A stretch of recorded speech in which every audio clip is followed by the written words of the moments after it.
नमस्कार मित्रांनो, immediate action चॅनलमध्ये आपलं स्वागत आहे. तर चॅनलवर पहिल्यांदा आला असता तर चॅनलला सबस्क्राईब करा. व्हिडिओ आवडल्यास व्हिडिओला लाईक करा. तर चला, मुख्यमंत्री माझी लाडकी बहीण योजना या व्हिडिओमध्ये ज्या महिलांचे पैसे आले नाहीत त्या महिलांसाठी हा व्हिडिओ, त्यांच्यासाठी यामध्ये आपण ऑप्शन किंवा पर्याय देणार आहोत की त्यांना काय करता येऊ शकतं. परंतु ज्या महिलांचे पैसे आलेले आहेत त्या महिलांसाठी या व्हिडिओमध्ये काही नाही, तुम्ही सोडून गेलात तरी चालेल. ज्या महिलांना पैसे आले नाहीत अशा महिलांसाठी आता बऱ्याच महिला, आपण मागच्या काही दिवसापूर्वी एक व्हिडिओ अपलोड केला होता. त्या व्हिडिओमध्ये आपण त्यांचे पैसे आले नाहीत किंवा NPCIचं स्टेटस कसं चेक करायचं याबद्दलचा व्हिडिओ आपण टाकला होता. त्यानुसार बऱ्याचशा महिलांचे प्रॉब्लेम सॉल्व्ह झाले. परंतु त्याही पुढं बऱ्याचशा महिलांचे अजून प्रॉब्लेम असे आहेत की त्या महिलांच्या अकाउंटमध्ये रक्कम जमा झाली नाही. त्यांचं पोर्टलवर स्टेटस दाखवतं. ज्या महिलांचं स्टेटस दाखवत नाही त्यांनी ते कसं पाहायचं किंवा जर दाखवत नसेल तर काय करायचं यासाठी दुसरा व्हिडिओ पहा. या व्हिडिओमध्ये तुम्हाला त्याबद्दलची माहिती नाही मिळणार. या व्हिडिओमध्ये जर तुमचं स्टेटस दाखवत असेल NPCIला आणि तरी तुमची रक्कम जमा झाली नसेल तर तुम्ही काय करावं त्याबद्दलची आपण चर्चा करणार आहेत. आता या महिलांचं आधार लिंक खातं NPCIला तुम्ही आधारच्या वेबसाईटवर जर चेक करत असाल तर त्या ठिकाणी नाही. NPCIला जर तुमचं अकाउंट लिंक असेल तर त्या महिलांसाठी जे अकाउंट दाखवतं त्या अकाउंटमध्ये जर रक्कम आली नसेल तर हा एक त्या बँकेचा आणि NPCIचा ह्या दोन्हीचा एक काहीतरी टेक्निकल प्रॉब्लेम आहे. तो तुम्ही किती वेळ जरी बँकेत गेला, बँकेत किती वेळ जरी अर्ज केले किंवा तुम्ही स्वतः जरी इन्फॉर्मेशन भरली तरी तो प्रॉब्लेम सॉल्व्ह होत नाहीये. हे बऱ्याचशा महिलांच्या बाबतीत घडलं. मग त्यांच्यासाठी एक आणखी पर्याय काढण्याचा प्रयत्न केला आपण की या महिलांनी काय करावं.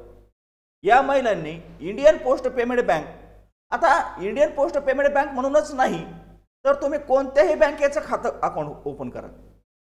नवीन अकाउंट कोणत्याही बँकेचं ओपन करा, त्यामध्ये तुमची रक्कम जमा होऊन जाईल. परंतु ते अकाउंट ओपन करताना त्या बँकेला पहिलं अकाउंट डिॲक्टिव्ह करा. NPCIला जे लिंक आहे अकाउंट ते अकाउंट डिॲक्टिव्ह करून माझं हे अकाउंट, नवीन खोलेलं अकाउंट परत लिंक करा अशी रिक्वेस्ट करा. तर तुमचं ते अकाउंट NPCIला लिंक होईल आणि तुमचं पेमेंट त्या अकाउंटमध्ये जमा होईल. जर बाकीच्या या गोष्टीपेक्षा बी तुम्ही डायरेक्ट जर इंडियन पोस्ट पेमेंट बँकेला का प्रेफर करतो त्याचं कारणही तसं आहे. इंडियन पोस्ट पेमेंट बँक ज्यावेळेस अकाउंट ओपन केलं जातं त्यावेळेस तुमचं अकाउंट डायरेक्ट NPCIला लिंक केलं जातं. तुमचं जे पहिलं अकाउंट असेल ते ऑटोमॅटिक त्या ठिकाणी इनॅक्टिव्ह केलं जातं आणि तुमचं जे नवीन इंडियन पोस्ट पेमेंट बँकेचं अकाउंट आहे ते त्या ठिकाणी लिंक होऊन जातं.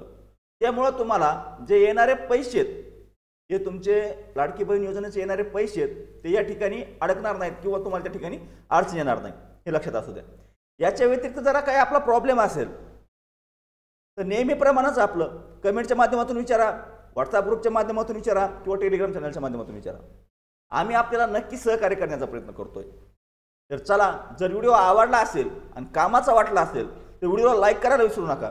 चॅनलवर जर पहिल्यांदा आला असाल तर चॅनलला सबस्क्राईब करून ठेवा, जेणेकरून येणाऱ्या प्रत्येक शासकीय योजनेचं असेल किंवा काही नियमांचं असेल अपडेट आपल्यापर्यंत किंवा आपल्याला येणाऱ्या शंकेचं निराकरण करण्यासाठी आम्ही नक्कीच आपल्यासाठी प्रयत्न करतो.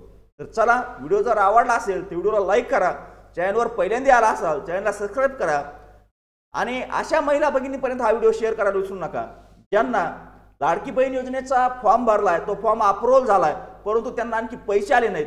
हे नेमकं कारण काय हे समजत नाही. अशा महिलापर्यंत हा व्हिडिओ शेअर करायला विसरू नका. तर चला, धन्यवाद. आजच्या व्हिडिओमध्ये एवढीच माहिती. भेटूया नेक्स्ट व्हिडिओमध्ये नेक्स्ट पॉईंट सोबत.